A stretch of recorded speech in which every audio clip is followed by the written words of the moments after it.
fondo, se si possono sedere.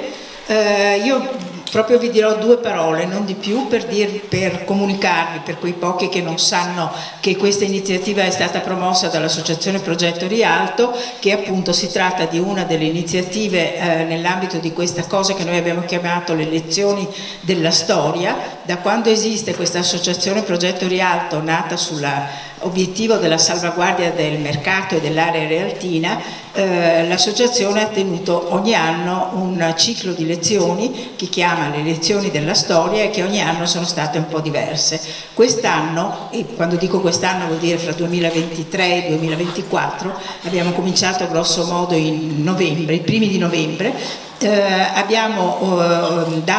Ci siamo dati come tema, forse c'è scritto qua o no, non mi ricordo più, in una delle locandine che avete ricevuto sicuramente sì, il tema della manutenzione, conservazione e restauro. Cosa significa parlare di sostenibilità in quest'ambito? Il ragionamento fatto è quello di dire, si parla tanto di sostenibilità, salvo il fatto che la sostenibilità riguarda sicuramente l'innalzamento dei mari, l'innalzamento degli oceani, eccetera, però in una città come Venezia, dove il problema della manutenzione, conservazione e della costruzione è particolarmente significativo, parlare di questo nell'ambito della costruzione, ma anche della manutenzione delle opere d'arte forse è particolarmente importante. Abbiamo organizzato un ciclo di lezioni cominciando, come vi dicevo, in novembre. L'unica cosa che vorrei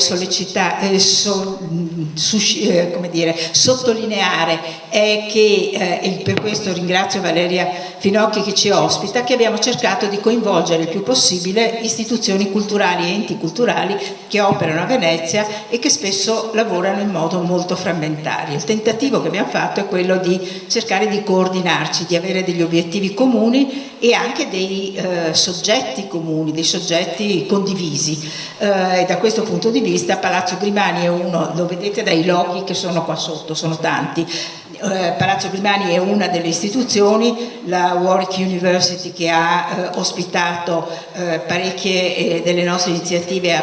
Palazzo Giustinian Lolin, è un'altra, ma come queste le istituzioni culturali che hanno aderito al progetto d'insieme sono l'Ateneo Veneto, l'Istituto Veneto, la Fondazione Querini, insomma molti enti veneziani significativi. Ovviamente è difficile coordinare tutto questo, però il tentativo è di cercare di andare un po' nella stessa direzione rispetto a temi che sicuramente stanno a cuore a molti, a queste istituzioni, e tentare il più possibile, visto che oltretutto siamo anche in pochi, di non dividerci troppo e di cercare di far combaciare le date, se non altro, e possibilmente i soggetti delle nostre analisi. Detto questo, ringrazio ancora Valeria per ospitarci in questa bellissima sala e do la parola a Valeria stessa. Grazie. Buonasera, benvenuti. Io vi do il benvenuto come direttrice del museo e ringrazio la professoressa Calabi e tutto il gruppo di Progetto Rialto per averci coinvolto in queste iniziative e per aver voluto dedicare uno degli appuntamenti al restauro di Palazzo Grimani. Io non mi soffermerò, non rubo molto tempo a due relatori che sono sicuramente più a conoscenza di me dei materiali e delle tecniche di questo luogo. Volevo fare un piccolo intervento introduttivo che è un po' che funga un po' da raccordo tra il tema di questa, anzi tra i temi, le tematiche generali della programmazione di quest'anno, delle conferenze e quello specifico di oggi, e un po' questo luogo e l'attività che noi facciamo, perché come vedete il mio intervento breve ha come titolo Dal Palazzo al Museo, il racconto del restauro come strumento di valorizzazione, perché aspettate, perché qua devo prendere la mia presentazione.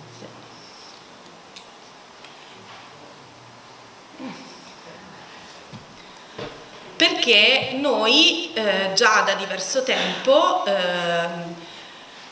abbiamo deciso di fare di questo restauro molto lungo, anzi di questi restauri, che forse è più corretto usare il plurale, uno strumento e un contenuto per la valorizzazione di questo palazzo dal punto di vista soprattutto del palazzo, appunto, e delle sue decorazioni. Per fortuna abbiamo a disposizione i materiali che chi ha lavorato a questo restauro, quindi io non anticiperò nulla in merito, anche perché insomma c'è chi più competente di me, che questo restauro ha lasciato, che abbiamo recuperato. È stata una delle prime cose che io ho fatto quando sono entrata in servizio e sono arrivata a Palazzo Grimani nel 2017.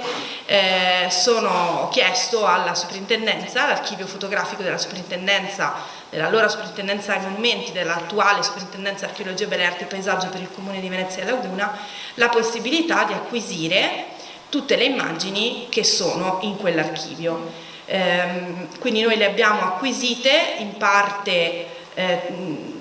proprio le immagini, in parte le diapositive sinteticamente, poi lo vedrete, perché sono moltissime, è un patrimonio immenso di immagini, in modo tale da poter, sempre in accordo con la soprintendenza e in coordinamento con la soprintendenza, poterle in un qualche modo valorizzare, perché del restauro effettivamente dentro al palazzo c'è traccia, cioè si vede, perché si vede il palazzo restaurato, però è difficile per chi entra qui dentro e non conosce la storia di questo luogo, soprattutto la storia più recente, quella cioè dal 81 fino a oggi, comprendere che lavoro e che intervento è stato fatto qui, sia dal punto di vista, sia in merito all'edificio che delle superfici decorate. Cioè chi entra qui e non conosce il museo, il palazzo, anzi meglio definirlo così, vede i soffitti, vede il camerino di Apollo e pensa che il camerino di Apollo sia sempre stato così. In realtà è giusto che sia valorizzato, che sia comunicato anche il lavoro che ha portato allo stato attuale, che è ancora perfetto, diciamo, rispetto anche alla fine dei restauri. Questo è un po', questa è una nota mia di burocrate del Ministero, un po' quello che ci chiede anche il codice. Il codice ci dice che la tutela e la valorizzazione del patrimonio concorrono a preservare la memoria della comunità nazionale e del suo territorio, eccetera, eccetera, all'articolo 1, e che la valorizzazione del patrimonio culturale, tra le altre cose, comprende anche la promozione e il sostegno degli interventi di conservazione del patrimonio culturale. Quindi io ritengo che sia un nostro compito come funzionari del Ministero, direttore io, ma al di là del fatto di essere direttrice o no, quello di rendere noto, cioè di valorizzare e di come dire, comunicare, far vedere anche questo aspetto. Quando noi facciamo le visite guidate, ad esempio, non iniziamo mai a parlare di questo luogo come istituto del Ministero dal 2008, cioè da quando è stato aperto al pubblico. Iniziamo sempre dall'81, cioè noi parliamo di quella fase, la comunichiamo e la condividiamo, perché è in quel momento che inizia la storia di questo luogo come luogo pubblico a tutti gli effetti, e poi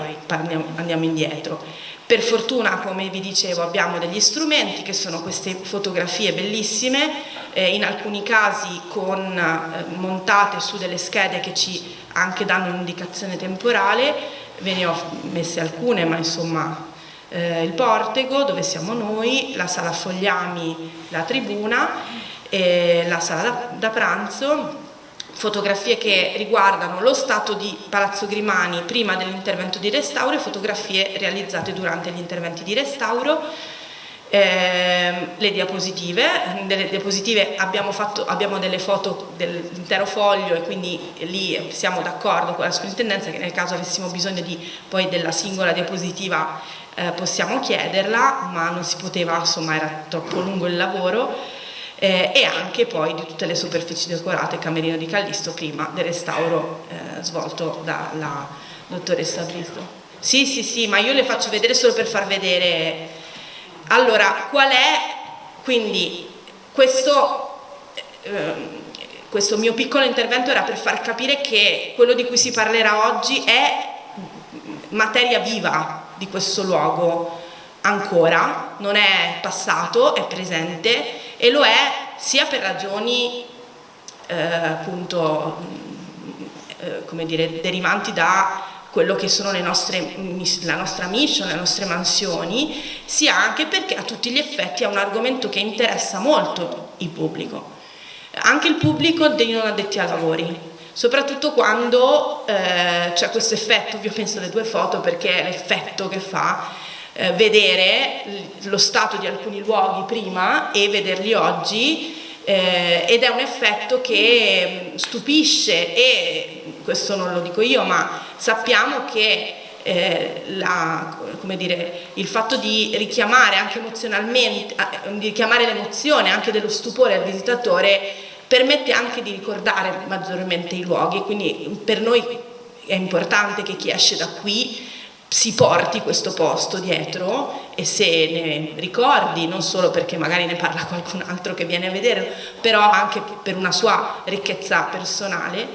E quindi come le utilizziamo queste immagini? Le utilizziamo, abbiamo nel tempo realizzato dei piccoli approfondimenti, soprattutto durante il Covid, quando avevamo solo questi strumenti digitali, cioè i social prevalentemente, quindi vengono utilizzati, quindi le facciamo vedere le varie fasi per far vedere come certi ambienti o punti del palazzo si sono trasformati nel tempo, anche con i poi più recenti allestimenti, e facciamo vedere al lavoro i restauratori e poi appunto com'era il palazzo prima. Le facciamo vedere, le utilizziamo a volte anche durante le nostre attività, diciamo, divulgative, col tablet, le portiamo dietro, le mostriamo e diventano parte, come vi dicevo, integrante, esattamente come un'opera d'arte. Qui dentro anche queste, le immagini, noi poi non entriamo tecnicamente nel merito dei restauri ovviamente, perché lì ci vogliono delle competenze, però chiariamo insomma che questa fase è stata una fase molto importante. L'ultima cosa che non c'entra con i restauri, però dentro l'archivio della soprintendenza ci sono anche queste foto che risalgono alla fase dell'antiquario Minervi, che anche queste vengono molto utilizzate, le ho messe giusto per far capire come le foto, insomma, le foto che noi abbiamo del passato di Palazzo Grimani, le immagini, anche queste vengono utilizzate per la sua valorizzazione. Questo mi faceva piacere farlo presente proprio anche e lo dico senza, come dire, piaggeria, come ringraziamento a chi qui presente, sia Annalisa Bistot che Mario Piana, ci ha permesso di avere questo luogo a disposizione. Io sono molto fiera di lavorare qui e molto felice di avere il compito adesso di mantenere questo luogo insieme a tutti i colleghi, insieme all'ufficio tecnico, e anche di valorizzarlo. Quindi se questo luogo esiste oggi ed è a disposizione del pubblico e di noi che ci lavoriamo, è grazie alle persone che hanno voluto questo restauro e l'hanno portato a termine. Quindi per me è veramente un grazie molto sincero. Grazie.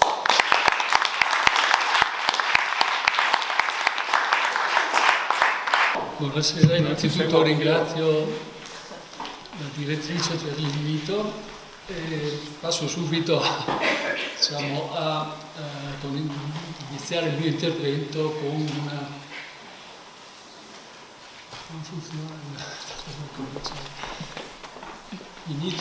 una citazione, mi scuserete, ma importante, di Agostino del Riccio, il quale scrisse un primissimo trattato, diciamo, sulle pietre antiche, terminato un anno prima della sua morte, quindi nel 1597, e inizia questo trattato dicendo che, essendo le pietre la materia delle fabbriche, la cognizione d'esse è non solamente utile ma necessaria all'architettura, dove ogni artefice deve conoscere bene la materia della quale si serve. Sembra scontato, ma non è sempre così. Senza conoscenza, diciamo, dei materiali non c'è architettura, non c'è restauro e non c'è neanche sostenibilità, visto che è il tema di oggi. Devo dire qualcosa su Agostino del Riccio, cioè questa citazione ha varie, diciamo, parte da varie considerazioni. La prima è questo incipit importantissimo, ma poi anche del fatto che Agostino del Riccio era un contemporaneo dei Grimani. E poi ha scritto appunto questo trattato che si trova nella Ricardiana di Firenze, che non è stato mai pubblicato in stampa se non nel 1979, ma è stato copiato moltissime volte nel corso dei secoli. Bisogna dire che Agostino del Riccio si rifà, diciamo, attinge, direi in maniera piuttosto importante, a un trattato di Ludovico Dolce che viene pubblicato a Venezia nel 1565, il quale a sua volta diciamo, si rifà a un altro importante trattato del naturalista Camillo Lamberti, il quale diciamo, era oltre che naturalista anche astronomo ma anche letterato. Pubblicò a Venezia nel 1502 un trattato intitolato Speculum Lapidum, che ha avuto una grande fortuna perché venne ripubblicato subito nel 1516 e poi ebbe diciamo, varie altre pubblicazioni ad Augsburg, a Parigi, quindi ebbe fama europea. E in questo trattato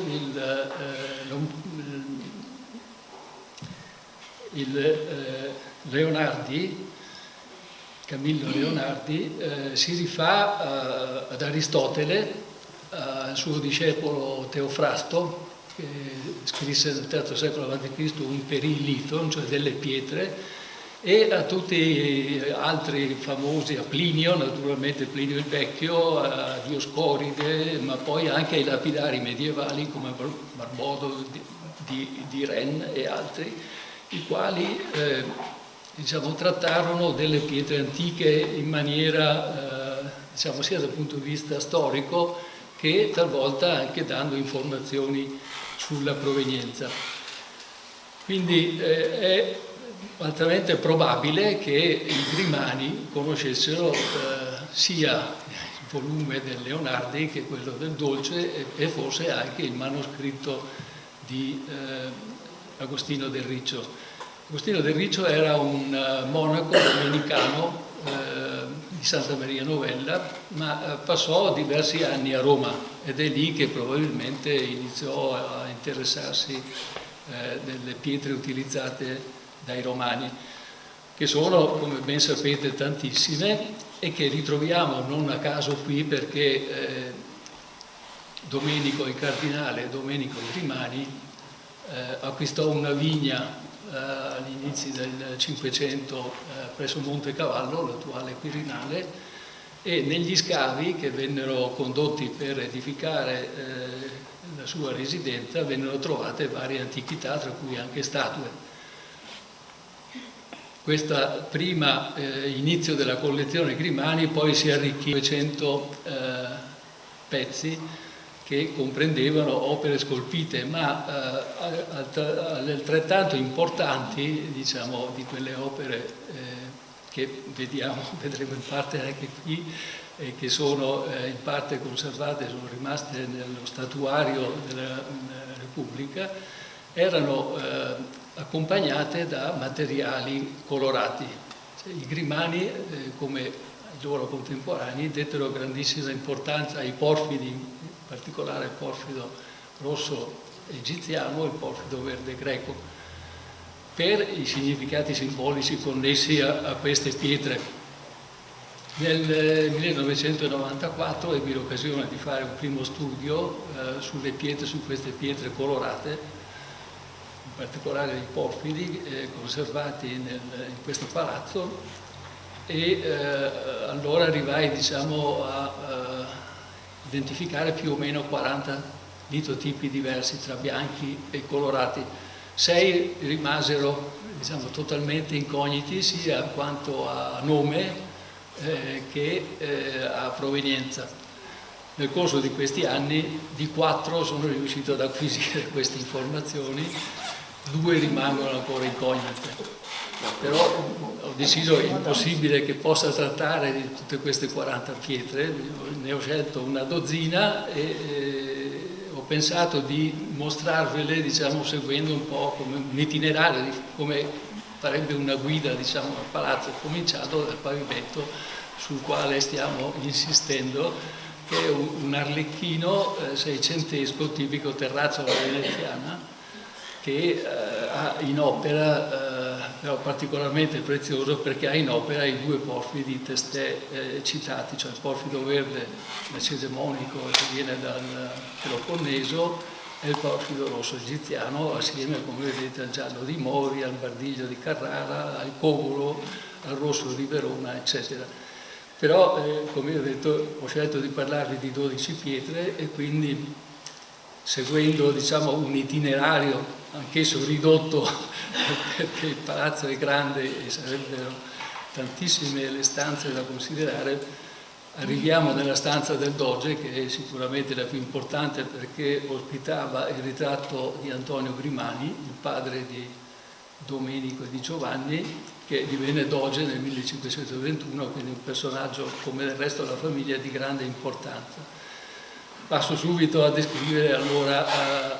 la prima di queste 12 pietre, che è questa che vedete, diciamo che sembra secondaria ma è una pietra importante, che è il marmo iassense, chiamato anche cario, marmo carium. I romani davano nomi geografici alle loro pietre. La pietra è particolarmente interessante. Ha 3 facies, diciamo questa è la facies più importante, che ha questa cistosità ondulata, è un marmo vero e proprio colorato da ematite, che si estraeva appunto nella Caria, più precisamente vicino alla città antica di Iasos.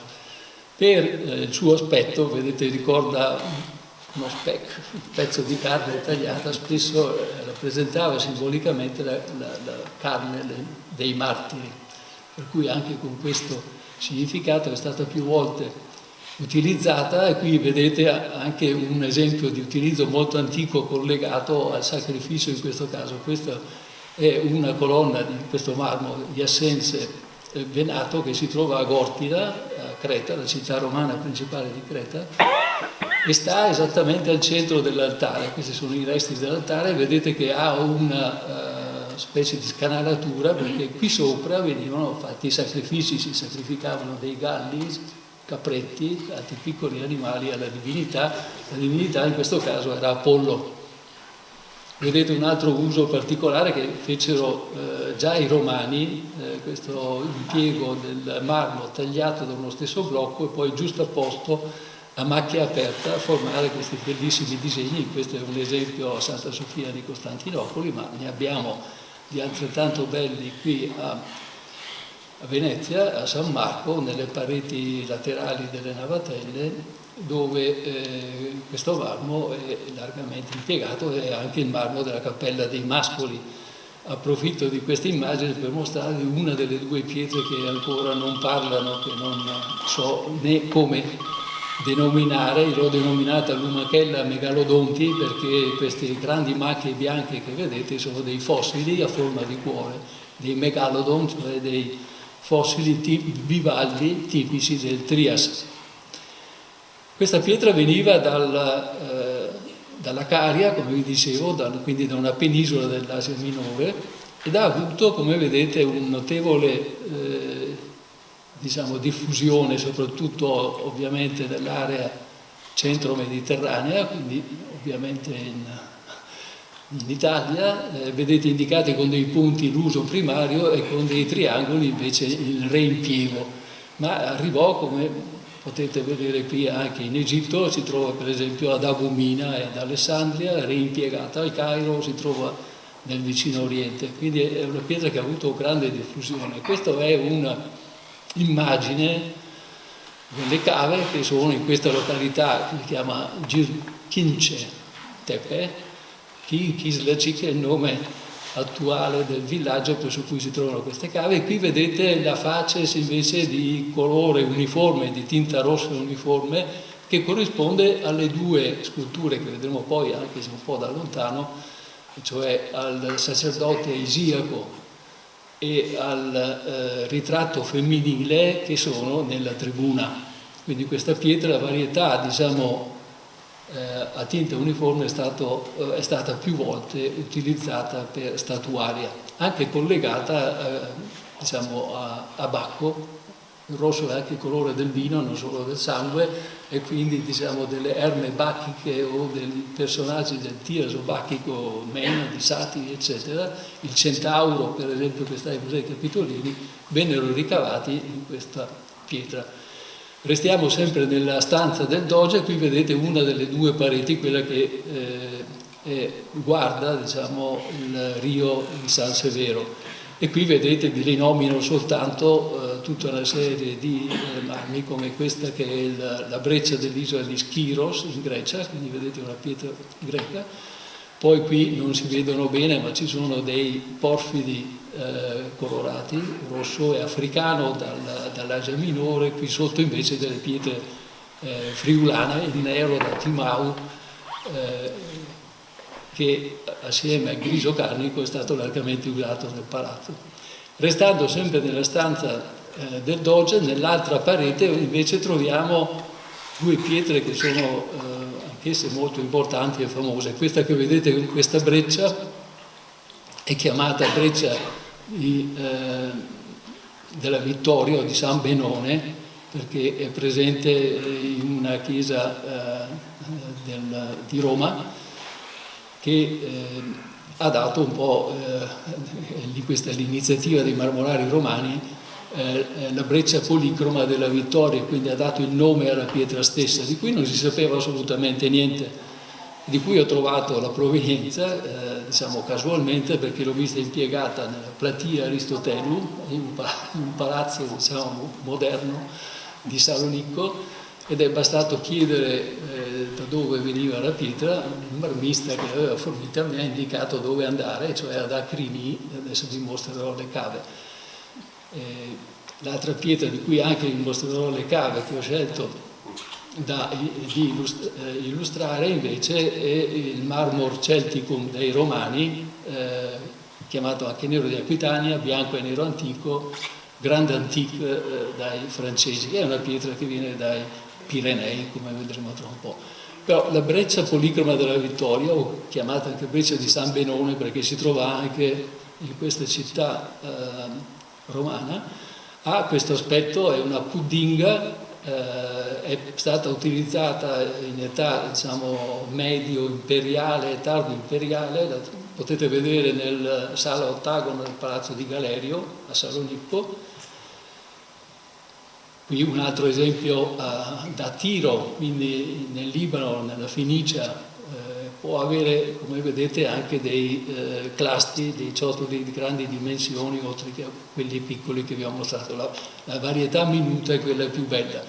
E qui invece è l'esempio che ha dato il nome alla pietra, Santa Maria della Vittoria, con una bellissima estasi di Santa Teresa del Bernini,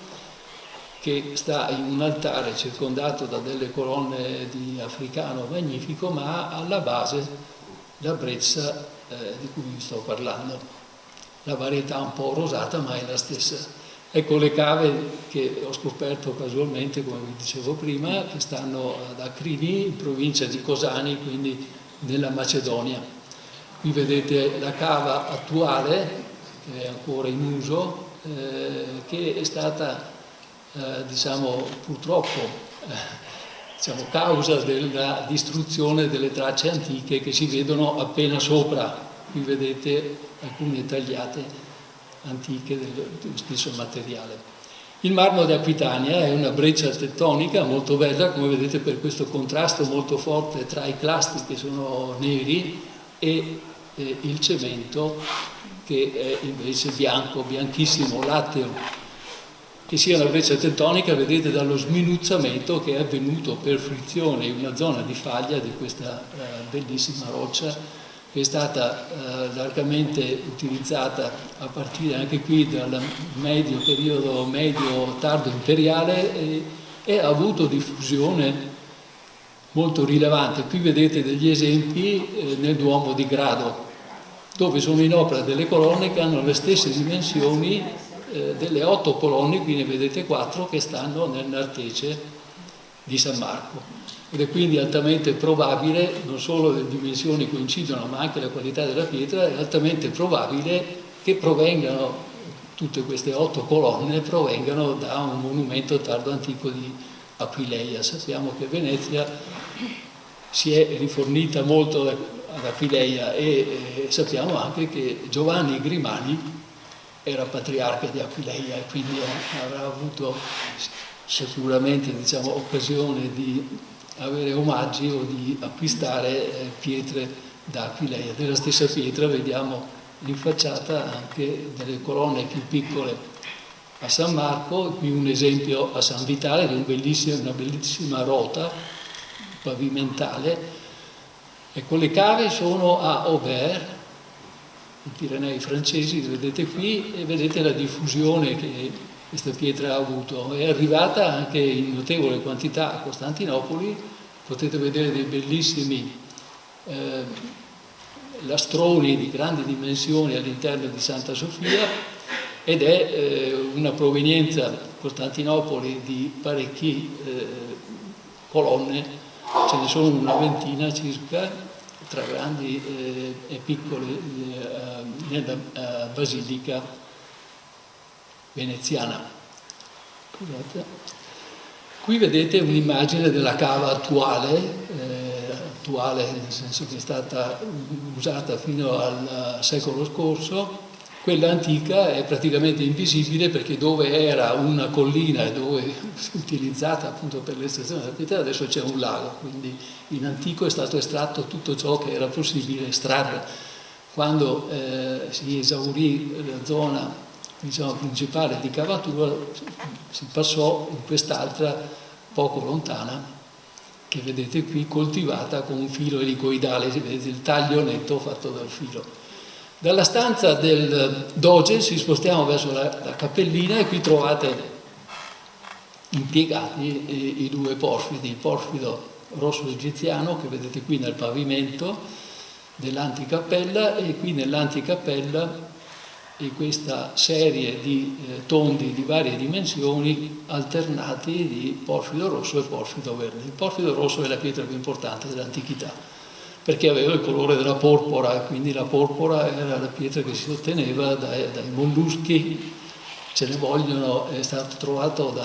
Bartolomeo Vizio, un farmacista veneziano, ce ne vogliono 800 raccolti in primavera per tirar fuori 1 grammo di porpora. Di qui il grande prezzo, ma anche ovviamente la grande bellezza poi del materiale, di questo colorante organico che serviva per tingere i tessuti. La pietra è stata trovata, diciamo, è stata usata sporadicamente e senza particolari significati simbolici dagli egizi, che erano un popolo terrigeno, diciamo, aveva questa idea della porpora, dell'importanza di questo colore che è il colore del potere, il colore della ricchezza. Venne riscoperta invece da greci, cioè dai Tolomei nel III secolo a.C., che la impiegarono per, come vedete qui, per statuaria. Questo molto probabilmente era il ritratto di una imperatrice,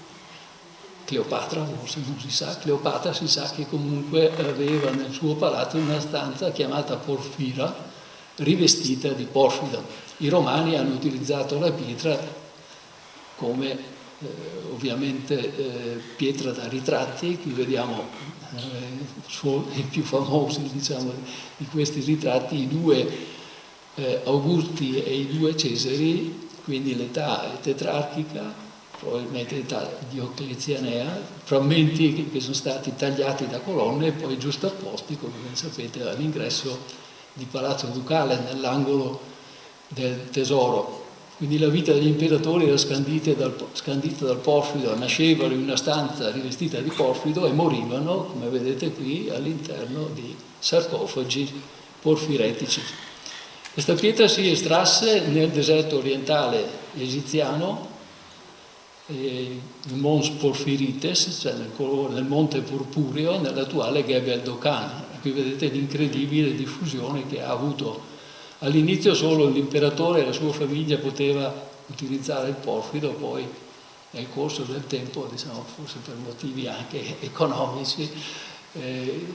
cominciò ad essere venduto anche ovviamente alla classe dominante, ai nobili e ai ricchi privati. Ecco, qui vedete una carta del deserto orientale egiziano per mostrarvi che le cave sono qui in alto, nel Mons Porfirites, ed erano collegate a una grande via carovaniera che univa, questa era una zona invece di graniti dove i romani estrassero graniti, e quindi c'erano circa 160 km di deserto da percorrere, con blocchi anche con monoliti di grandi dimensioni, per arrivare a Chena, l'antica Caenepolis, dove questi blocchi, questi monoliti venivano caricati su delle chiatte che discendevano il Nilo fino ad Alessandria, e poi da Alessandria dovevano attraversare il Mediterraneo fino alla Statio Marmorum, cioè fino a Porto, quindi vicino a Ostia, e poi risalire il Tevere ancora per arrivare alla Statio Marmorum, alla Marmorata, che sarebbe poi il Testaccio di Roma. Ecco, questa è un'immagine di una delle cave.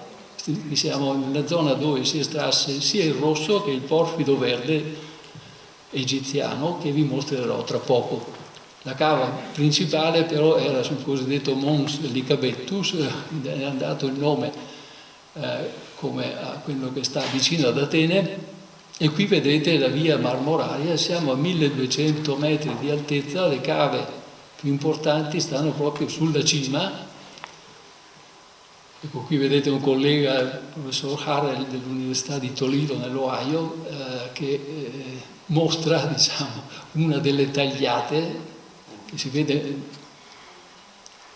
diciamo, erano ottenute utilizzando dei picchi, cioè dei picconi che venivano continuamente temprati, perché la pietra è durissima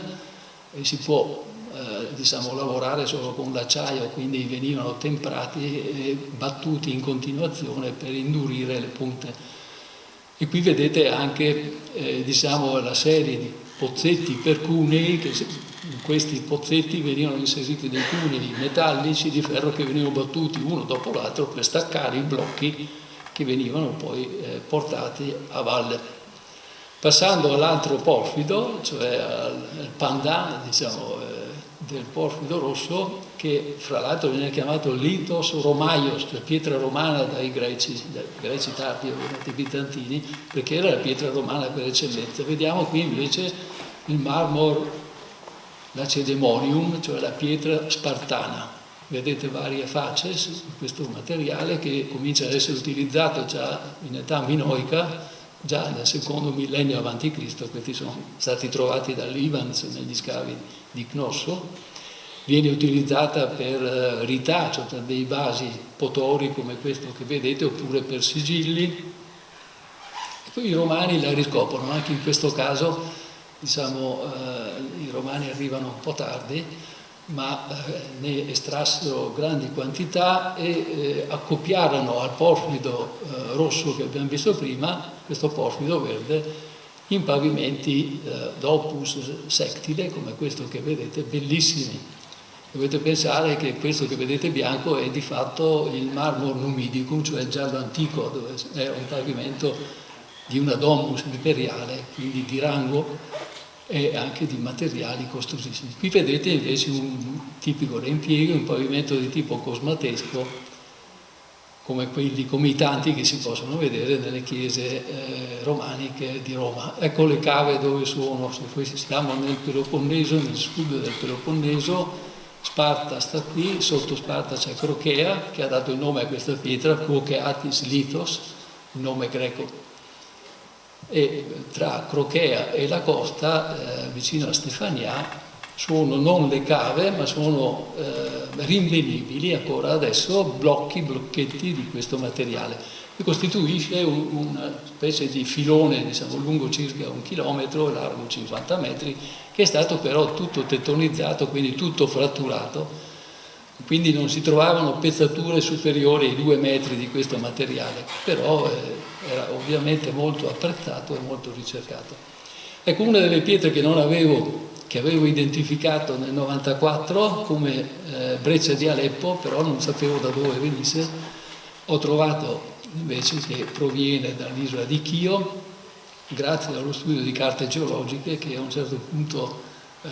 le carte geologiche descrivono le pietre che affiorano in una determinata zona. E a un certo punto ho trovato scritto yellow spotted, cioè macchiato di giallo, che qui non potete vedere, ma ecco, questo è un puntino giallo, potete vedere meglio, diciamo, nella fase maggiore, dove queste macchie gialle sono più abbondanti, di maggiori dimensioni. Questa pietra viene usata già in età tardo repubblicana, è presente a Pompei, questo viene usata fino all'età Flavia, più o meno fino alla fine del I secolo. Vedete qui le macchie gialle, qui vi mostro altri manufatti, e qui delle colonne, qui utilizzata a Ostia, diciamo, come supporto per questa scultura, e qui invece di un vaso di Diaspro, anche qui vedete il colore giallo. Quindi è stato cercando, diciamo, il marmo Chio, di cui vi parlerò tra poco, che ho trovato grazie alla breccia di Aleppo, che viene cavata a Caries, poco lontano da Chio città. Ecco, qui vedete la cava, un particolare che vi mostra un blocco rimasto in cava con questi clasti gialli tipici. Il porfido verde egiziano sta nella cappella, e nella cappella potete vedere questa pietra che viene chiamata lapis hieracites, cioè pietra sparviero, perché si pensava in antico che rendesse più acuta la vista delle persone e ridonasse la vista ai ciechi. Assieme a questa voi vedete l'africano, il marmo luculleum dei Romani. Qui un dettaglio, qui un esempio, diciamo, queste colonne che vedete a orange, scusate. Qui vedete altri riusi invece, a Santa Cecilia, a Bari. La località di Cava è poco lontana, 40 km a sud di Smirne, vicino alla città di Teos. Anche qui dove c'era una collina adesso c'è un lago, perché i romani ne hanno cavato migliaia e migliaia di metri cubi, hanno praticamente esaurito questa facies bellissima brecciata. Queste che vedete sono colline di debris, di scarti di lavorazione. Qui vedete in questi scarti blocchi semilavorati che sono stati trovati. Passando, lasciamo la cappella e invece torniamo indietro e passiamo per il grande salone, quindi la stanza dell'Auconte, poi alla stanza con gli affreschi parietali, e quindi l'antitribuna e la tribuna. Ecco, queste sono caratterizzate, come vedete, dall'uso di questa breccia che è la Porta Santa, quindi impiego non casuale. Si chiama Porta Santa perché la Porta Santa di San Pietro a Roma e di San Giovanni Laterano è fatto di questo materiale che i romani chiamavano marmor chium. Lo vedete qui usato già in età diciamo classica, questi bellissimi capitelli ionici, poi qui utilizzato dai romani per pavimentare, esempi di riuso nel pulpito di Donatello San Lorenzo a Firenze, ed ecco la porta che si apre ogni 25 anni, quindi fra poco si aprirà di nuovo a San Pietro. E le cave, questa è la città di Chio, cioè Cora, e le cave stanno a 2 chilometri, quindi ormai sono quasi inglobate dalla città moderna. Qui vedete una delle cave molto grandi, sembra di entrare in un vulcano, ma di fatto la pietra è una pietra sedimentaria. Qui vedete una parete, questi sono 20 metri circa, con tutte le tracce del picco pesante, anche qua un tenone per la movimentazione dei blocchi, eccetera. L'ultima pietra è la pietra bianca brecciata che vedete qui, che è, diciamo, qui si mostrano 2 varietà, quella che viene chiamata breccia corallina e questo invece è il brocatellone, ma vengono tutte e 2 dalla stessa cava, di cui vi mostrerò un'immagine tra poco. Questa è la breccia corallina tipica, il suo aspetto macroscopico, e questo invece è l'aspetto del broccatellone che abbiamo visto prima, forse ricordate, impiegata anche nel caminetto della stanza del Doge. Questa pietra viene da Verziran, quindi il suo nome, secondo me, il nome antico era Marmor Sagarium, perché le cave stavano vicino a questo Sagarius Flumen, il Saccaria dei turchi, e vicino proprio alle cave scorre ancora adesso un piccolo affluente che si gettava in questo fiume, che quindi era, diciamo, la strada ideale per il trasporto dei blocchi di breccia corallina fino al lago Sofon, che in antico era molto grande, chiamato mare dai romani, e che era confinante con l'antica Nicomedia, la città che adesso si chiama Izmit. E quindi Izmit era una statio marmorum dove venivano concentrati i vari tipi di marmi, tra cui breccia corallina e il broccatellone. E qui vedete un'immagine della cava, dei resti della cava antica, anche qui con le tracce. Ultime immagini, la tribuna. Qui sono principalmente utilizzati marmi bianchi, ci sono esempi di marmo pentelico, pario, marmo proconnesio, poi quei due di cui vi parlavo prima, il sacerdote Isiaco e la testa femminile di marmo di Iaso rosso, e poi c'è anche una breccia che è la seconda pietra di cui non so nulla ancora, che vi faccio vedere perché, come chi l'ha visto, se per caso proprio l'ha visto da qualche altra parte, riceverei molto volentieri un'informazione. Grazie.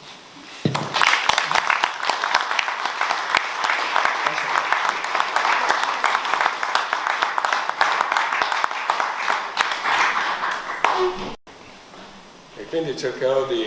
rubare o indossare gli stivali delle 7 leghe del gatto per cercare di raccontare brevissimamente quella che è un po' la storia costruttiva del palazzo.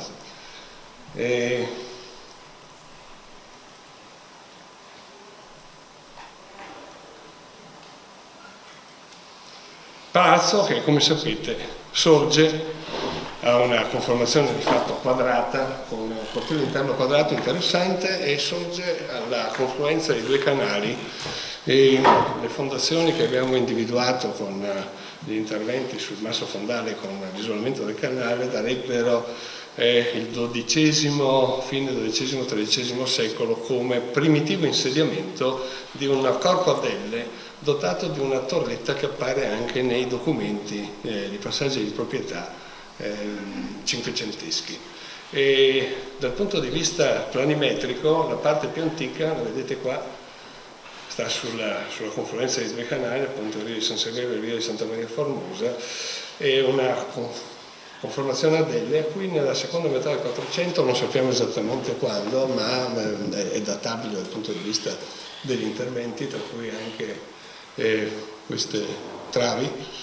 vennero operate delle risistemazioni, degli ampliamenti, un aumento del corpo di fabbrica sul Rio di San Severo verso la corte interna, la formazione di quella che viene chiamata la loggia vecchia e un grande corpo di fabbrica terminale. Ed è questa la condizione in cui i tre fratelli, Giovanni, assieme agli altri due, Marco, ovviamente, che poi se ne andrà quasi subito, vediamo una delle travate quattrocentesche nella seconda metà del 400, praticamente tutti i solai sono stati rifatti, e gli interventi di sistemazione avviati a partire dai primissimi anni 30 del 500 hanno investito quella zona che abbiamo visto, una conformazione sostanzialmente a delle, comportando alcuni primi interventi molto importanti e interessanti, dato che su una muratura e su questo ampliamento di spessore verso il Rio di San Severo e all'inizio degli anni 30, quasi certamente del 500, venne realizzata questa loggia a strappo, intervenendo su una muratura che aveva delle finestre e delle porte ovviamente, ma inserendo le colonne e inserendo gli architravi. È un'operazione molto interessante, dato che l'abbiamo anche rinvenuta riconoscendo la diversità, vedete i cunei utilizzati in legno e in ferro per mettere in forza la muratura superiore con l'intervento di sottomurazione. La formazione di una loggia è praticamente interessante perché è il primo passo, è il tentativo avviato all'inizio degli anni 30, che contemporaneamente, o quasi, forse qualche mese prima, il chiostro di Santo Stefano è del 32, un chiostro architravato, tende a riproporre il cortile interno peristiglio della casa romana antica, colonne con architravi. E l'operazione è abbastanza interessante perché quasi certamente è stata suggerita, se non diretta materialmente, da Sebastiano Serlio, il quale è il primo e l'unico nel corso del XVI secolo a proporre nel suo trattato questo sistema della tripartizione, della divisione dell'architrave in tre parti, con una parte centrale a Cuneo. Sebastiano Serlio era a contatto, era amico della famiglia, era familiare, tant'è che l'ho riportato come solo per ricordare, nel suo quarto libro dedicato all'architettura antica, lui scrive che Marco Grimani, che era andato in un viaggio in Oriente, era portato in Egitto, oltre che poi in Palestina, naturalmente un viaggio sia dal punto di vista spirituale ma anche per ragioni diplomatiche, ha misurato la piramide di Cheope, l'ha passata al trattatista, così come ha passato la cosiddetta tomba dei re, una tomba sotterranea scavata di cui però dice, il patriarca di Aquileia in realtà è sempre Marco Grimani, il quale questa cosa mi ha detto notizia del disegno delle sue mani e delle misure non teneva memoria. Si frequentavano, in effetti l'intervento è un intervento quasi certamente ispirato, se non diretto materialmente, a Sebastiano Serlio, ed è la prima volta che in Italia appare questo sistema, cioè di un'architrave separata per parti, tripartita, con cuneo centrale e su colonne libere. I primi casi sono della ripresa moderna, è stato di un sistema costruttivo antico, la ripresa moderna vengono a Roma, Palazzo Alberini ed altro. E in questa prima parte, questo primo tratto risistemato e con la formazione di questa loggia, poi prende avvio il primo ciclo decorativo fatto da Giovanni da Udine nel 1537, e qua sotto c'è la loggia che abbiamo visto, e con la stanza di Callisto, la stanza di Diano, la stanza di Callisto, interessantissima, molto, molto importante, laddove vi faccio vedere solo alcuni elementi, che deriva complessivamente da un frammento ancora persistente sulle terme piccole di Villa Adriana. È esattamente lo stesso disegno, salvo il fatto che agli incroci, al posto delle testine, come è presente nell'esempio antico, nel frammento antico, sono collocate degli specchietti convessi. La storia porta all'assunzione in cielo da parte di Giove sotto forma di orsa maggiore, orsa minore, quindi della stella polare di Callisto e del figlio, e quello che è interessante è che gli specchietti, che sono ancora quelli antichi, servivano evidentemente di notte al lume della candela per riprodurre la volta dell'emisfero celeste con la stella polare al centro. Assieme a questo, poco dopo, venne fatta sempre da Giovanni da Udine, ma poi anche con apporti, la stanza di Apollo, con la soffitta di Apollo, anche questa importante, vedete, con una struttura abbastanza singolare, portata non appesa al soffitto superiore, ma con cui abbiamo dovuto fare i conti, e anticipo già alcuni problemi di conservazione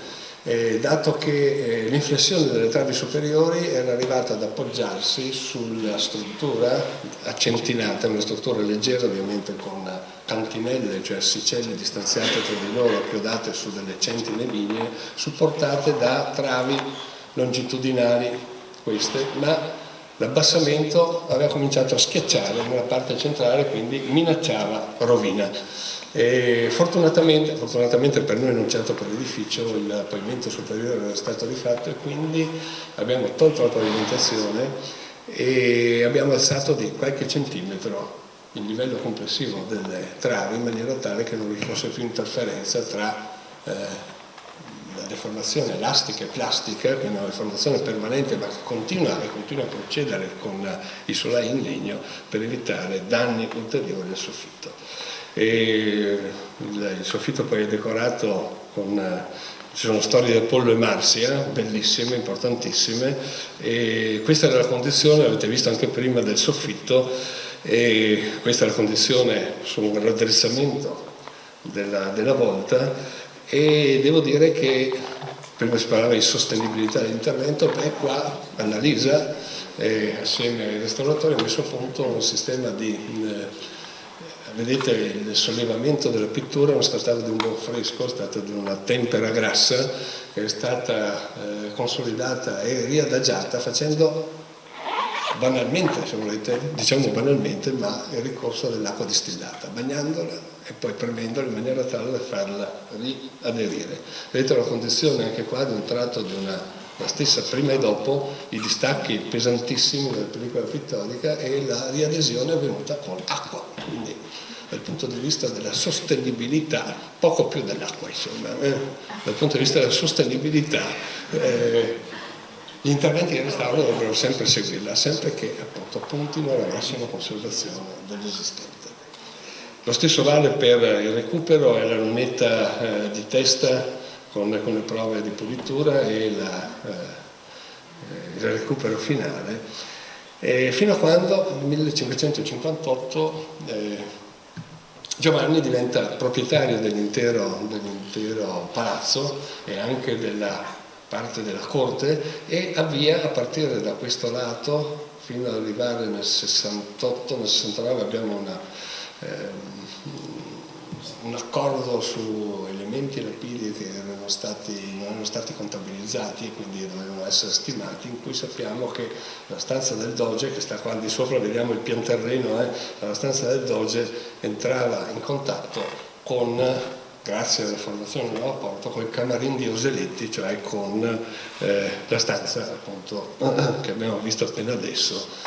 di Apollo. E anche all'interno di questo la costruzione si ampliò, attenzione, non corrisponde l'ampliamento al bugnato, il bugnato interno in realtà non c'entra, sono le 3 finestre, quindi fino a questo punto l'edificio era stato aggiornato dal punto di vista delle cornici, delle finestre, ma non aveva subito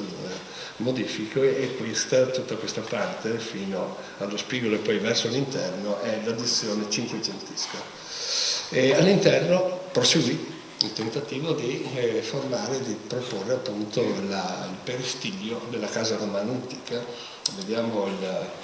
loggia d'ingresso, anche questa con la riproposizione dello stesso sistema costruttivo, e le logge sono molto ampie, la distanza colonnare è eccessiva, nessuna architrave lapide avrebbe mai potuto sopportare questa ampiezza, soprattutto in un'area come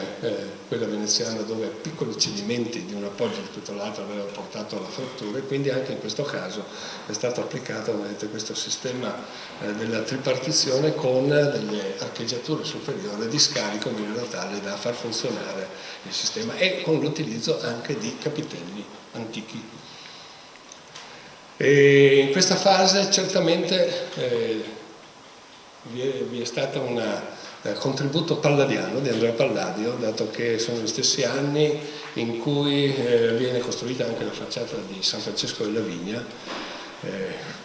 Giovanni Grimani chiama Andrea Palladio, lo incarica di realizzare la facciata di San Francesco della Vigna, ma all'interno del palazzo evidentemente ci sono contributi evidenti, la scala chiocciola, una scala chiocciola che ha di dimensioni un po' inferiori da quella fatta solo qualche anno prima nel complesso della Carità, una scala ovoidale con una vuota al centro, ma anche alcune edicole, in questo individuata da Howard Burns,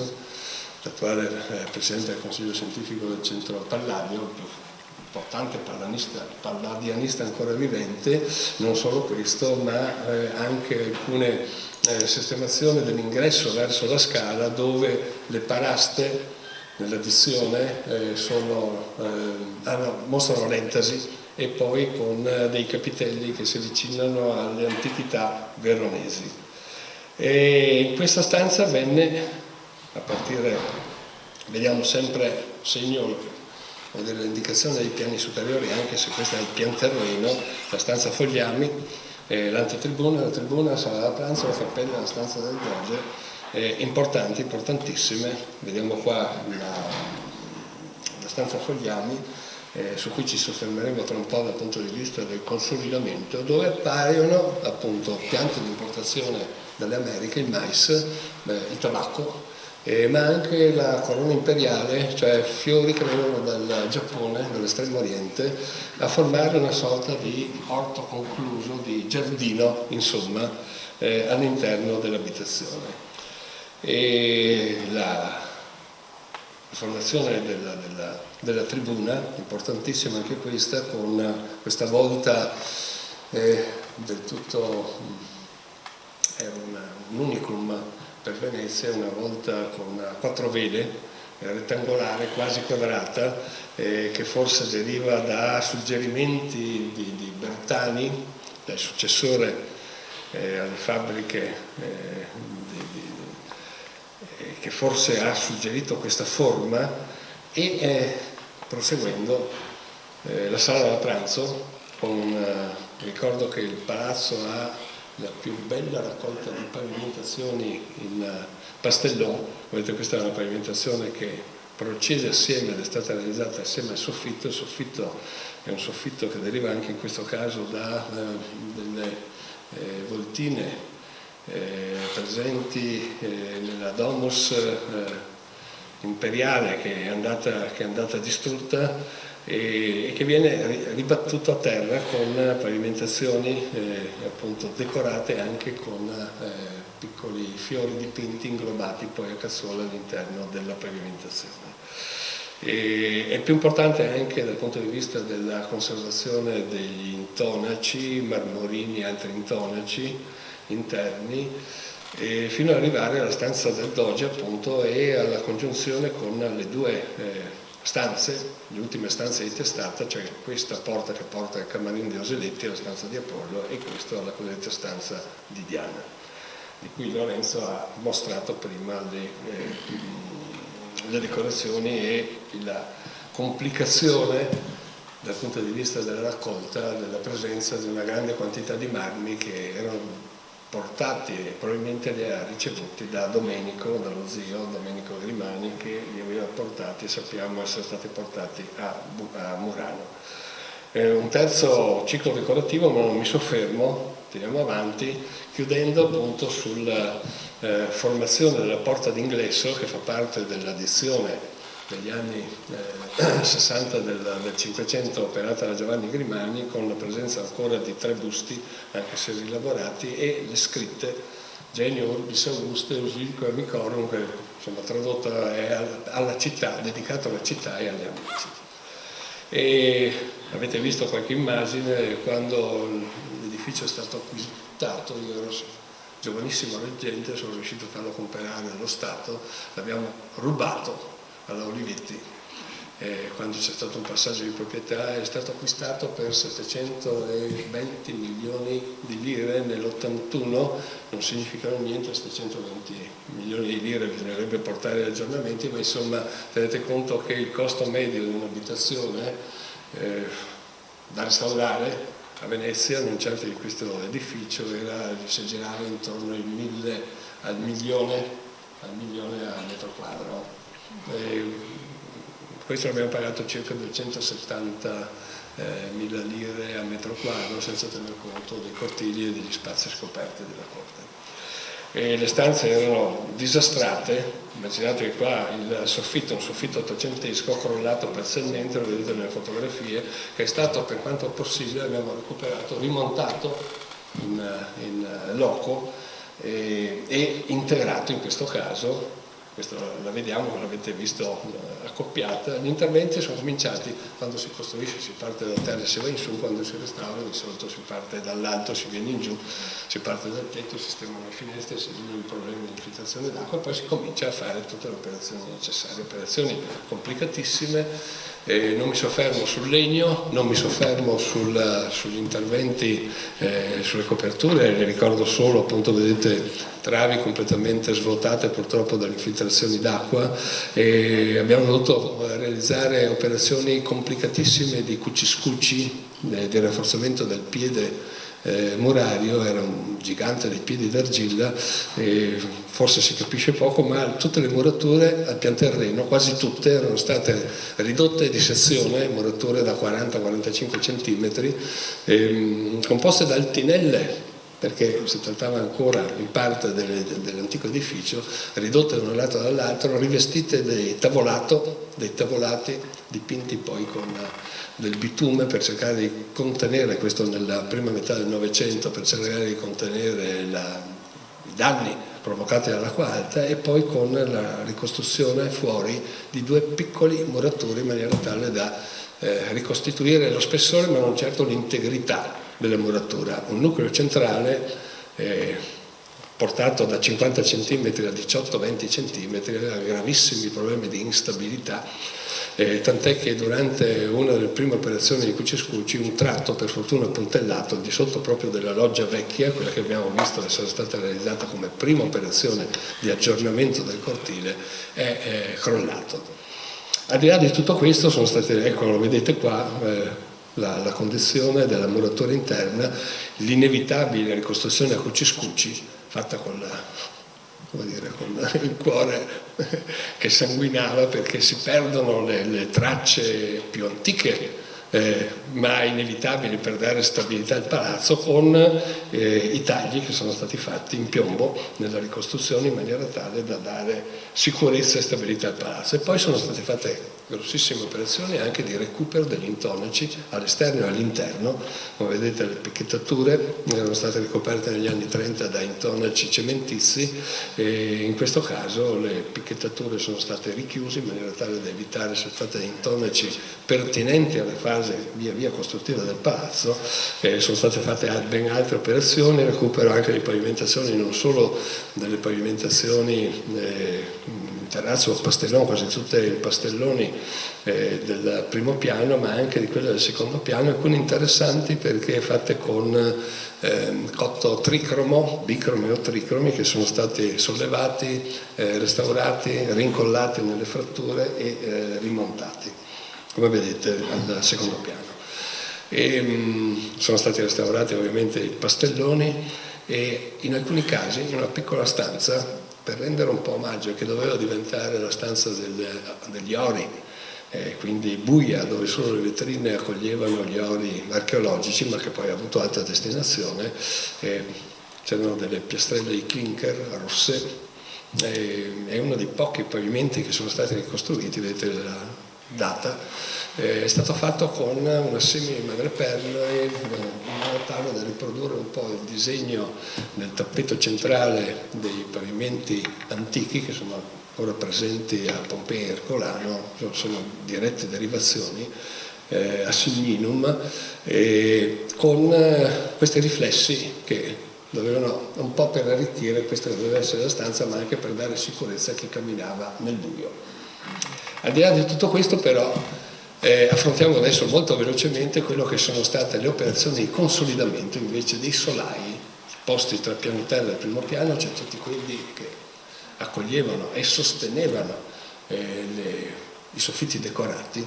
che mostravano dei degradi pesantissimi. Come vedete, negli anni 30 del Novecento al secondo piano hanno tolto tutte le fasce pavimentali all'interno, verso il cortile, verso l'esterno delle pavimentazioni, per fare alcune operazioni di consolidamento costituite dall'affiancamento, non è chiarissimo qua, questa è la trave cinquecentesca, diciamo, una banchina, una rema su cui appoggiavano, e quelle che vedete da un lato e dall'altro con delle aggiunte per spianare le pavimentazioni sono interventi di affiancamento, di fettonatura per appoggiare, arrivare a far appoggiare un po' di più, ma vedete che sono anche queste degradate completamente, quasi completamente degradate dalle infiltrazioni dell'acqua all'esterno. Quasi tutti i solai del pianterreno, vediamo qua la condizione insomma della parte, diciamo, indico la parte del XVI secolo, le operazioni fatte negli anni 30-40, la demolizione della pavimentazione, la rimozione del tavolato che poi è stato ricostruito e l'aggiunta appunto partendo dall'esterno, forando dall'esterno e liberando le testate, hanno infilato dei fettoni, cioè dei tavolati lignei chiodati in maniera tale da ridare appoggio alle travi che in qualche caso non appoggiavano nemmeno più neanche sulla rema e sulla muratura. L'operazione in questo caso è stata un'operazione complicata e difficile, anche perché qualsiasi movimento, qualsiasi liberazione alle travi in fase di consolidamento e reintegrazione avrebbe potuto provocare danni a tutte le decorazioni e agli stucchi e agli affreschi. In ogni caso l'operazione, diciamo, è stata avviata rimuovendo tutto quanto era stato fatto negli anni 30-40 del Novecento e approfittando di queste incisioni che nei solai esistono anche in questo caso, ma non li vediamo, dei pettanelli, i cosiddetti pettanelli, cioè laddove i solai gotici montano su queste quali vediamo nascosti poi da cornici successive, sono cornici settecentesche queste, su una decorazione però preesistente, sono le tavolette di legno che venivano infilate dall'alto, lo vediamo qua, all'interno di incisioni appoggiavano sulla cornice e poi venivano sigillate dallo strato o dagli strati di pavimentazione. Approfittando di queste incisioni è stata fatta un'operazione di legamento e mantenimento in sollevate le singole travi, naturalmente non operando una trave dopo l'altra, saltando le travi e inevitabilmente infilando laddove avevamo le finestre, sfruttando le finestre, altrimenti infilando delle mensole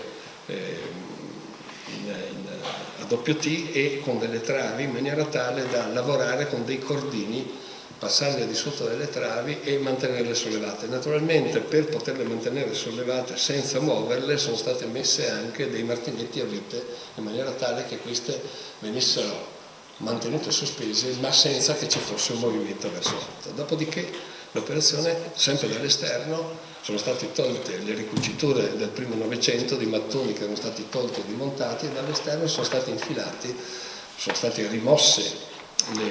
fettonature, cioè i tavoloni marcescenti e infilati degli L,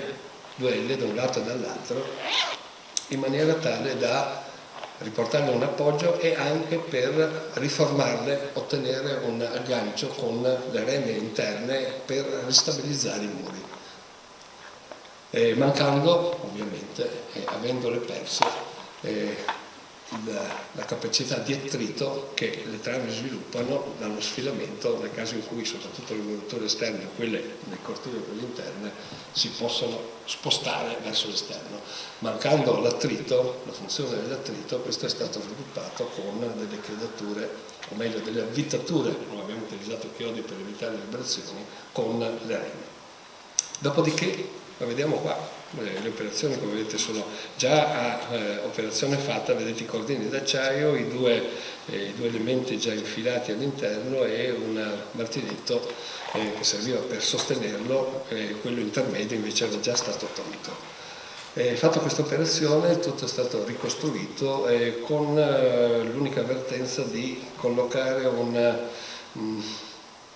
pannello isolante davanti al metallo, perché il metallo è molto vicino alla superficie esterna e essendo cambiato, per fortuna qua solo molto poco, ma il sistema di riscaldamento dell'edificio un tempo ci si vestiva d'inverno, alle volte si usavano i bracieri per scaldarsi, ma non c'era un salto, un cambiamento sostanziale, un gradiente termico tra l'esterno e l'interno. A partire dal Novecento si è cominciato a scaldare l'aria per scaldare gli abitanti. Viviamo molto meglio naturalmente, ma a questa condizione bastano alle volte 12-15 gradi tra esterno e interno, e sapete che i metalli conducono moltissimo e quindi, essendo vicini all'esterno, mantengono la temperatura, soprattutto d'inverno, fredda fino a quando non entrano, e quando entrano cominciano a scaldarsi, ma nella parte interna si può formare condensa, la condensa che è presente nel legno, che è presente nella pavimentazione, e quindi c'è l'aggressione. Il motivo è stato quello del consolidamento del soffitto della cosiddetta sala Fogliano, che vediamo a restauro concluso. Nel XIX secolo, alla fine del XIX secolo, tutta la parte centrale del soffitto, che era formata da tavole lignee chiodate sulle travi superiori per infiltrazioni d'acqua, non bisogna dimenticare che fino alla fine del Cinquecento le due ali costruite al completamento erano delle logge aperte, quindi pioveva dentro. Le infiltrazioni d'acqua avevano portato all'arrugginimento, alla perdita della consistenza dei chiodi, quindi si era staccata tutta la parte centrale, a cui si era fatto rimedio mettendo, come vedete, la deformazione complessiva, una deformazione sensibile, 23 cm di abbassamento nel punto maggiore, applicando una griglia di piatti metallici forati al centro e con delle lunghe viti fatte a mano sono andate ad attaccarsi o alle travi o ai tavolati superiori per sostenere questa deformazione centrale del soffitto, che poi è stata completamente deformata. Questa è una fotografia di cui non abbiamo una data precisa, ma immaginiamo che possa essere o ultimo decennio del XIX secolo, primo decennio del XX. Il controllo fatto con gli endoscopi, partendo da sopra, togliendo una pietruzza da un pavimento e scendendo nel vano che vediamo in questa fotografia fatta in endoscopio, ha mostrato la condizione grave di distacco, ma anche una tecnica di formazione di questo soffitto che aveva fatto sì che il soffitto, la parte centrale, si fosse conservato. Non l'onditura minore su cui veniva applicato l'intonaco il sottofondo e poi l'intonaco dell'affresco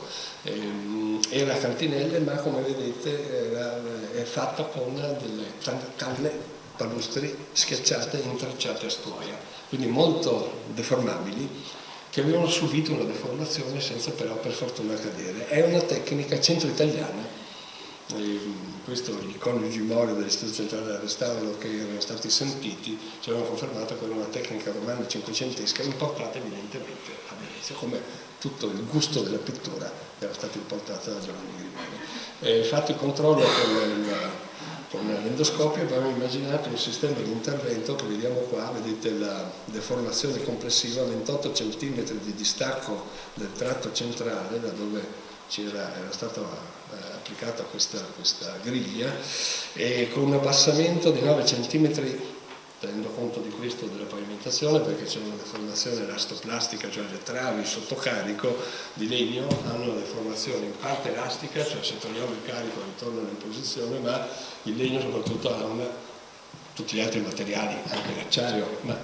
ha una deformazione plastica permanente che continua a avanzare nel corso degli anni, dei secoli, dei decenni e dei secoli. E l'ipotesi che è stata fatta è stata quella di, anche in questo caso fortunatamente per noi, non per il palazzo, nella ala in cui, in tutta l'ala, che è quella diciamo che sta al di là dell'ultimo stanzone,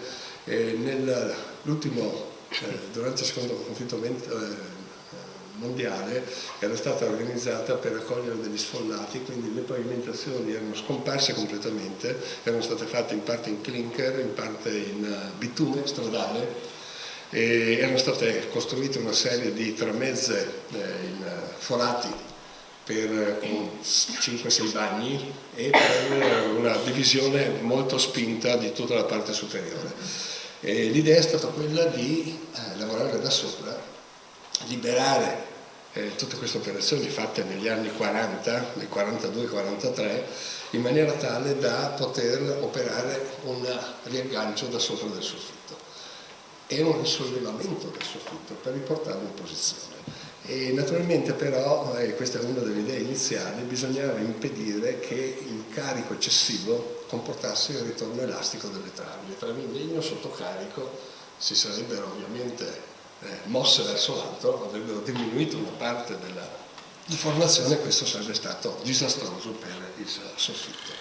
L'operazione alla fine è stata immaginata con l'inserimento,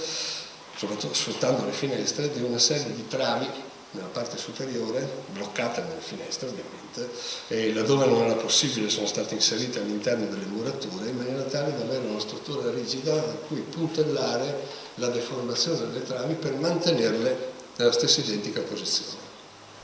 Questa è la pianta disegnata, qua la vediamo in sezione, vedete la sezione con il soffitto distaccato, erano tavole chiodate sul fianco delle travi e sono state sfruttate le finestre dove era possibile, ovviamente puntellandosi quindi all'interno delle finestre per mantenere ferme le travi, vedete le potrelle metalliche, erano potrelle da 20 cm, dove è stato applicato poi, togliendo delle tracce di questa pavimentazione di grosso spessore, ma ripeto, pavimentazione cementizia poi risolta con una clinker o con bitume, facendo delle tracce per poter collocare delle travi sottostanti, spezzate, al di sopra del tavolato, in maniera tale da puntellarle. Ecco, lo vediamo qua. Sono state tolte, diciamo, dalle trincee della pavimentazione, mantenute in posizione per evitare di alleggerire il carico complessivo, collocata alla struttura inferiore, quella superiore, fissata con dei doppi cunei in maniera tale da forzarla per mantenere la deformazione delle travi. Fatto questo, da sotto, utilizzando delle centine, delle piccole centine e dei martinetti a vite, il soffitto è stato risollevato, naturalmente non senza prima non aver eliminato, il soffitto si era fratturato, si era aperto ovviamente, era stato stuccato, quindi tutte le stuccature che erano state fatte per chiudere il soffitto sono state tolte in maniera tale da poter spingere di nuovo sulla parte centrale deformata del soffitto, riportarlo in posizione facendo riaccostare per quanto possibile i lembi delle fratture. E questa è stata l'operazione fatta. E naturalmente, come dire, in queste occasioni, quando si interviene, soprattutto nel campo del restauro, ma questo vale anche nelle nuove costruzioni, la procedura di intervento, cioè la sequenza operativa, è una sequenza assolutamente che va studiata con una grande attenzione per evitare cose che non possono essere controllate dal punto di vista della realizzazione. Vediamo come è stato fatto. Quindi l'idea è stata quella di partire, inserire e forare le pareti di foratoni, in maniera tale da non movimentare il carico, forarle, infilare le travi in maniera tale da costituire questo elemento di resimento che doveva servire per bloccare la deformazione del solaio, e sono state collocate delle travi di legno inferiori,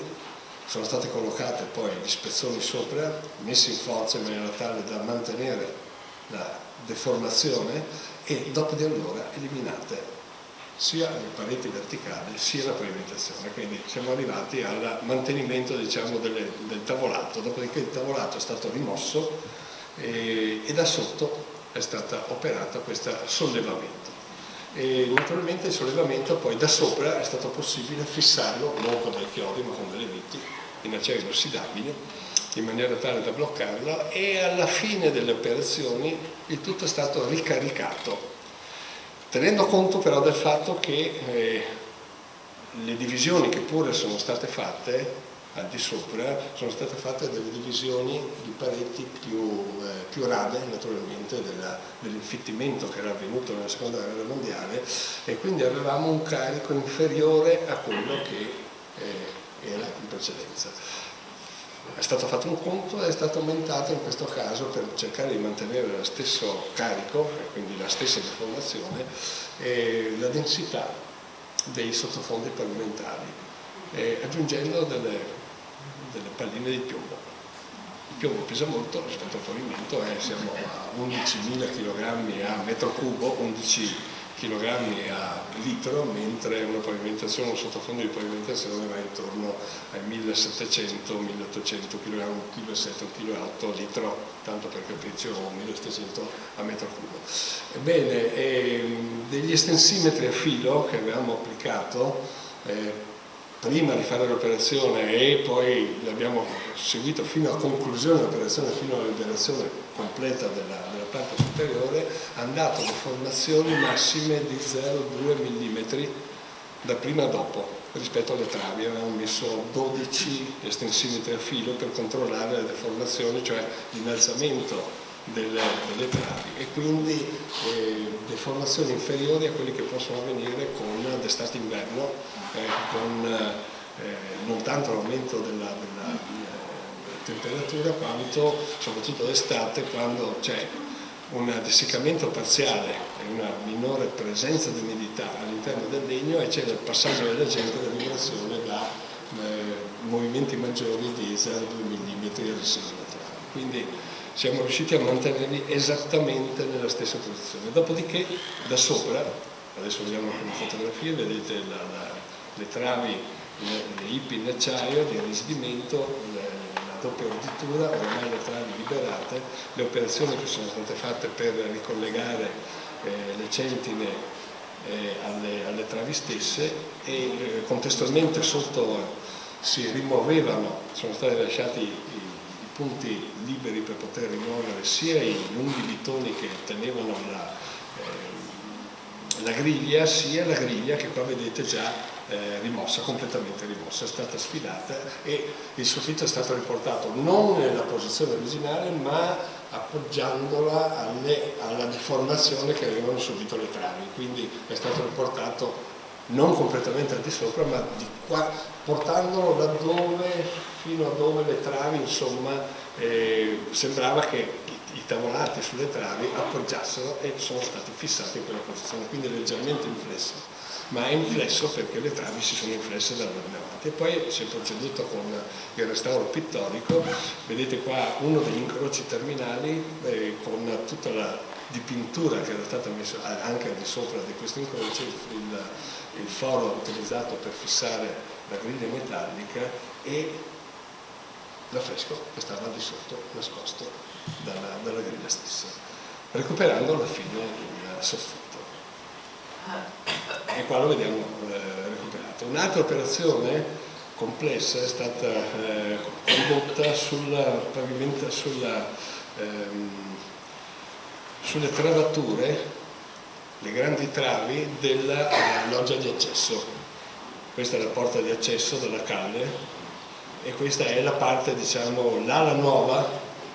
dove al di sopra sta in un tratto sta la stanza fogliami e l'antitendina. Anche in questo caso le travi, vi sono le travi principali che avevano mostrato un fortissimo degrado.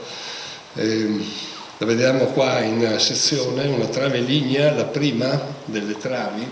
che, scusatemi, stanno al di sotto di questo rivestimento realizzato nel secondo Ottocento in sostituzione a un rivestimento ligneo precedente che è scomparso, non lo sappiamo, e al di sopra della colonna e fino, sono circa 7 metri di luce, di larghezza libera, fino alla muratura di fondo della loggia ci sono queste travi e poi una orditura secondaria, quindi le travi di bordonali di grandissima dimensione che portano un'orditura secondaria su cui poi monta il tavolato o i tavolati e le pavimentazioni. E la trave verso l'esterno, purtroppo dovuta all'acqua che si fermava intercettata dall'architrave, aveva portato a uno svuotamento quasi completo, appoggiavano per pochissimi centimetri all'interno di questo vuoto che si era formato, ma soprattutto il problema nasceva anche dal fatto che le travi erano in questa posizione e nella parte interna,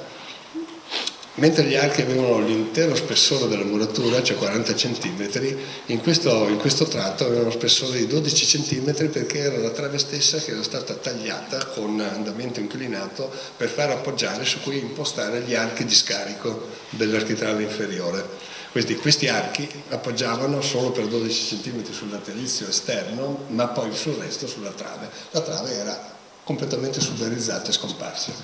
E la seconda trave, scusatemi, questa che divide, torniamo all'immagine fotografica, che divide la stanza Fogliami, che parte da questo punto e va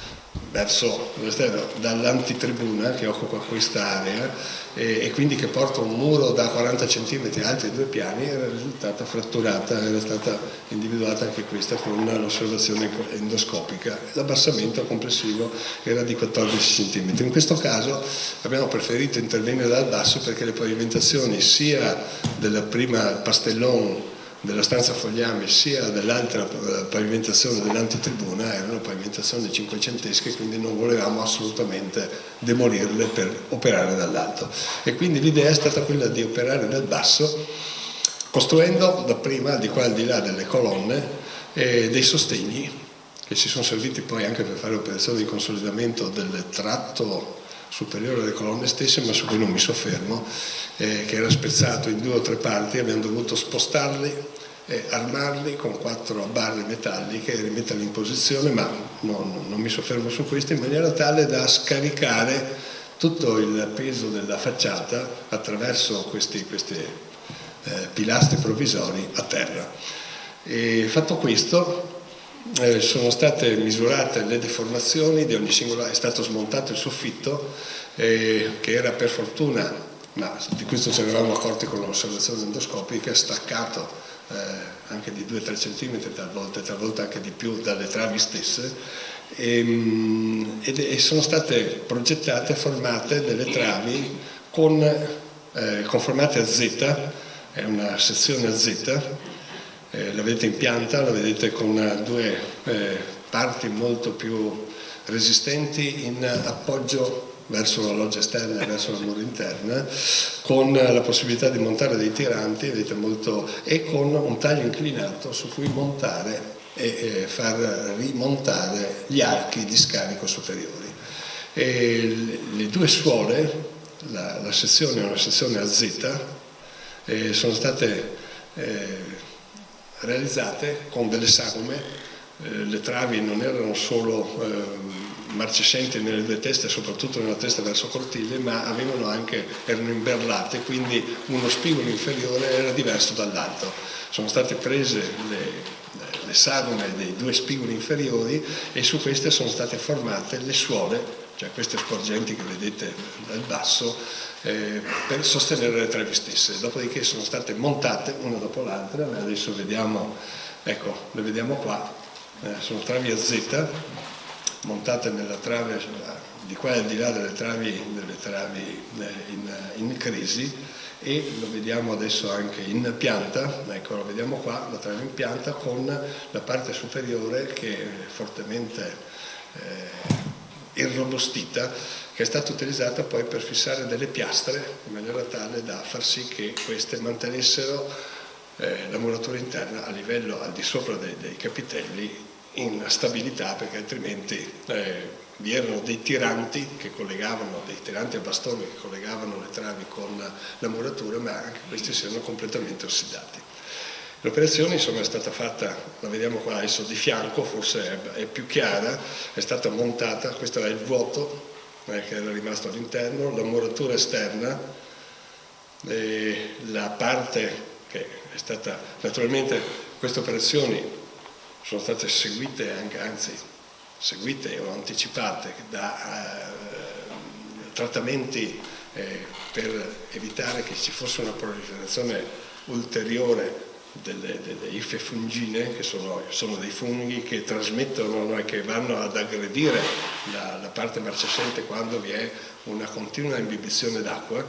e quindi sono state trattate in maniera tale da uccidere tutto il corpo vero del fungo, che non è quello anche quello che vediamo sporgere dall'erba o al di sotto dei castagni, eccetera, quello è il frutto, ma il corpo vero del fungho sono le radici che portano. E qua vediamo la soluzione che è stata applicata in maniera tale da ridare portanza completa e in questo caso anche anzi assumendo i 550 kg, non i 600 kg previsti per i musei, per a metro quadro che la legge imporrebbe per l'uso museale. Per gli altri non è stato fatto un calcolo, ma la valutazione è stata fatta in maniera tale da ritenere che comunque l'operazione di consolidamento delle teste e di riappoggio delle teste sia tale da consentire comunque un carico anche di 600 kg a metro quadro. Ultima operazione su questa stanza di testata dove c'è un pavimento bellissimo, come vedete è un pavimento anche questo in pastellos, che interessava solo metà circa dell'intero sviluppo, la parte che poi si sviluppa verso la tribuna, dato che probabilmente nel primo 600 era crollata o era stata demolita tutta la parte della volta, una volta padiglione, che va dalla metà della stanza verso canale. Non esisteva la pavimentazione, esisteva solo un solaio ligneo, che è stato consolidato, ma questo crollo era dovuto al fatto che la volta, e la vediamo ancora adesso, ha avuto un cedimento a partire dalla metà del 400, quando è stata fatta, è stata ricaricata per 3 volte, cioè con 3 pavimentazioni sovrapposte, cercando di riportare sempre a livello il tratto centrale. I muri si allargavano, la volta si abbassava verso il basso e hanno spianato per 3 volte. E nella sezione, dato che era stata eliminata, abbiamo misurato appunto circa 21 cm di abbassamento complessivo. Un'operazione che lasciava naturalmente molto preoccupati, perché non si poteva camminare al di sopra di una volta così deformata. È una volta che nella parte inferiore minacciava anche di crollare, ma avendo fiducia nell'umanità e nel prossimo, e avendo fiducia nella evoluzione tecnica, e quindi confidando sul fatto che in futuro saranno più bravi di noi, abbiamo deciso in questo caso di realizzare una centina fissa in acciaio inossidabile nella parte inferiore, in modo tale da dare capacità portante a tutta la parte della volta senza demolire la volta stessa. Ed è questa che vedete, è una centina, come vedete, che per la metà della volta è una volta padiglione con unghie e lunette, per tutta la parte della volta che sta verso il cortile è sostenuta da questa centina. È una centina che si apre in 2 parti sopra con un doppio tirante sotto, ma si apre in maniera tale che con dei peducci si è andati ad appoggiarsi e a sostenere. Era impossibile riuscire a costruirla con una deformazione esatta rispetto alla deformazione reale della volta, quindi sono stati messi questi peducci adattabili, un tirante inferiore e delle piastre bullonate. Basta sbullonare le piastre, smontare il tutto, il giorno in cui riusciranno a trovare un sistema per consolidare la volta muraria senza demolire quel bellissimo pavimento che forse tutti avete conosciuto se avete girato un po' le stanze del palazzo. Ecco, mi fermo qua. Dopodiché il palazzo, appunto, vediamo qua le 2 stanze. Questa è la stanza, è stato ricostruito un pastellone a imitazione, inevitabilmente laddove c'è il giunto tra il legno, il solaio ligneo e la volta si formeranno sempre delle piccole crepe, ma come ben si sa gli interventi che devono essere fatti sono sempre quelli di una costante manutenzione e quindi anche di richiusura di questi elementi di giunzione che inevitabilmente con cui dobbiamo fare i conti convivere. Mi fermo qua.